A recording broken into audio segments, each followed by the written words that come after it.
في ناس زعلت مني لما قلت ان في منتجات كتير في السوق بتضر الشعر، لكن للاسف انت وهي اسأت حكم المعنى.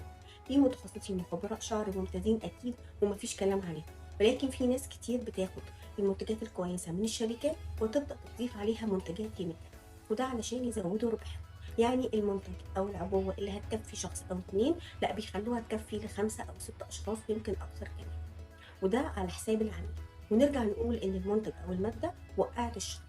طب احنا كشركه الوكيل حلينا المشكله دي ازاي؟ انت ليه كعميله تشتري لت لما ممكن تقدري تشتري منتج سوبر فيلر بلس من الوكيل كوزماتكس. العبوه بتكون 100 جرام وبتكفي استخدامك الشخصي، متبرشمه ومضمونه، لا فيها فورمالين ولا فيها اي كيميكال. يعني انت بجلسه واحده هتعالجي وهتفردي وهتكوني احسن كمان من نجوم هوليوود، زي ما انت اكيد زي الاب. يلا انت وهي مستنيين ايه؟ ادخلوا دلوقتي على البيج واسالوا على عروض فرد الشعر من الوكيل كوزماتكس.